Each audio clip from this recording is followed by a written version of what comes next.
Overtake ಮಾಡಲು ಹೋಗಿ ಪರಸ್ಪರ ಬೈಕ್ಗಳು ಟಚ್ ಆಗಿದ್ದು ಸ್ಥಳದಲ್ಲಿಯೇ ಇಬ್ಬರು ಸಾವನ್ನಪ್ಪಿರುವ ಘಟನೆ ಬೆಂಗಳೂರಿನ ಮೈಸೂರು ರೋಡ್ ಫ್ಲೈಓವರ್ನಲ್ಲಿ ನಡೆದಿದೆ. ಮೃತರನ್ನ ಆಕಾಶ್ ಮತ್ತು ಅಫ್ಜಲ್ ಎಂದು ಗುರುತಿಸಲಾಗಿದೆ. ಘಟನೆಯಲ್ಲಿ ಮಣಿ ಮತ್ತು ಆಸಿಂ ಗಂಭೀರವಾಗಿ ಗಾಯಗೊಂಡಿದ್ದಾರೆ. ಸೋಮವಾರ ರಾತ್ರಿ ಈ ಅವಘಡ ಸಂಭವಿಸಿದ್ದು, ಮಂಗಳೂರು ಮೂಲದವರಾದ ಆಸಿಂ ಅಫ್ಜಲ್ ವಿಜಯನಗರದ ಬಟ್ಟೆ ಅಂಗಡಿಯೊಂದರಲ್ಲಿ ಕೆಲಸ ಮಾಡ್ತಾ ಇದ್ರು. ಸೋಮವಾರ ರಾತ್ರಿ 2ರ ಸುಮಾರಿಗೆ ಊಟಕ್ಕೆಂದು ಹೊರಗಡೆ ಹೊರಟಿದ್ರು. ಈ ವೇಳೆ ಕೆಪಿ ಅಗ್ರಹಾರ ನಿವಾಸಿಗಳಾದ ಮೆಕ್ಯಾನಿಕ್ ಕೆಲಸ ಮಾಡುತ್ತಿದ್ದ ಮಣಿ, ಆಕಾಶ್ ಅದೇ ರಸ್ತೆಯಲ್ಲಿ ಹೊರಟಿದ್ರು. ಈ ವೇಳೆ ಓವರ್ಟೇಕ್ ಮಾಡಲು ಬೈಕ್ ಸವಾರರಿಬ್ಬರು ವೇಗವಾಗಿ ಓಡಿಸಿದ್ದಾರೆ. ಪರಿಣಾಮ ಬೈಕ್ಗಳು ಪರಸ್ಪರ ಟಚ್ ಆಗಿದ್ದು ರಸ್ತೆಗೆ ಬಿದ್ದಿದ್ದಾರೆ. ಬಿದ್ದ ರಭಸಕ್ಕೆ ಇಬ್ಬರು ಸ್ಥಳದಲ್ಲಿಯೇ ಸಾವನ್ನಪ್ಪಿದ್ದು, ಇನ್ನಿಬ್ಬರು ಗಂಭೀರವಾಗಿ ಗಾಯಗೊಂಡಿದ್ದಾರೆ. ಸದ್ಯ ಇಬ್ಬರನ್ನ ಆಸ್ಪತ್ರೆಗೆ ಸೇರಿಸಲಾಗಿದ್ದು ಚಿಕಿತ್ಸೆಯನ್ನು ಪಡಿತಾ ಇದ್ದಾರೆ. ಸದ್ಯ ಈ ಸಂಬಂಧ ಸಿಟಿ ಮಾರ್ಕೆಟ್ ಸಂಚಾರಿ ಪೊಲೀಸ್ ಠಾಣೆಯಲ್ಲಿ ಎಫ್ಐಆರ್ ದಾಖಲಾಗಿದ್ದು ತನಿಖೆ ನಡೀತಾ ಇದೆ.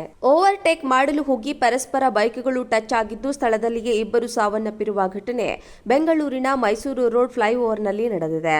ಮೃತರನ್ನ ಆಕಾಶ್ ಮತ್ತು ಅಫ್ಜಲ್ ಎಂದು ಗುರುತಿಸಲಾಗಿದೆ. ಘಟನೆಯಲ್ಲಿ ಮಣಿ ಮತ್ತು ಆಸಿಂ ಗಂಭೀರವಾಗಿ ಗಾಯಗೊಂಡಿದ್ದಾರೆ. ಸೋಮವಾರ ರಾತ್ರಿ ಈ ಅವಘಡ ಸಂಭವಿಸಿದ್ದು, ಮಂಗಳೂರು ಮೂಲದವರಾದ ಆಸಿಂ ಅಫ್ಜಲ್ ವಿಜಯನಗರದ ಬಟ್ಟೆ ಅಂಗಡಿಯೊಂದರಲ್ಲಿ ಕೆಲಸ ಮಾಡ್ತಾ ಇದ್ರು. ಸೋಮವಾರ ರಾತ್ರಿ 2ರ ಸುಮಾರಿಗೆ ಊಟಕ್ಕೆಂದು ಹೊರಗಡೆ ಹೊರಟಿದ್ರು. ಈ ವೇಳೆ ಕೆಪಿ ಅಗ್ರಹಾರ ನಿವಾಸಿಗಳಾದ ಮೆಕ್ಯಾನಿಕ್ ಕೆಲಸ ಮಾಡುತ್ತಿದ್ದ ಮಣಿ, ಆಕಾಶ್ ಅದೇ ರಸ್ತೆಯಲ್ಲಿ ಹೊರಟಿದ್ರು. ಈ ವೇಳೆ ಓವರ್ಟೇಕ್ ಮಾಡಲು ಬೈಕ್ ಸವಾರರಿಬ್ಬರು ವೇಗವಾಗಿ ಓಡಿಸಿದ್ದಾರೆ.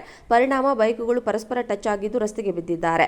ಬಿದ್ದ ರಭಸಕ್ಕೆ ಇಬ್ಬರು ಸ್ಥಳದಲ್ಲಿಯೇ ಸಾವನ್ನಪ್ಪಿದ್ದು, ಇನ್ನಿಬ್ಬರು ಗಂಭೀರವಾಗಿ ಗಾಯಗೊಂಡಿದ್ದಾರೆ. ಸದ್ಯ ಇಬ್ಬರನ್ನ ಆಸ್ಪತ್ರೆಗೆ ಸೇರಿಸಲಾಗಿದ್ದು ಚಿಕಿತ್ಸೆಯನ್ನು ಪಡಿತಾ ಇದ್ದಾರೆ. ಸದ್ಯ ಈ ಸಂಬಂಧ ಸಿಟಿ ಮಾರ್ಕೆಟ್ ಸಂಚಾರಿ ಪೊಲೀಸ್ ಠಾಣೆಯಲ್ಲಿ ಎಫ್ಐಆರ್ ದಾಖಲಾಗಿದ್ದು ತನಿಖೆ ನಡೀತಾ ಇದೆ.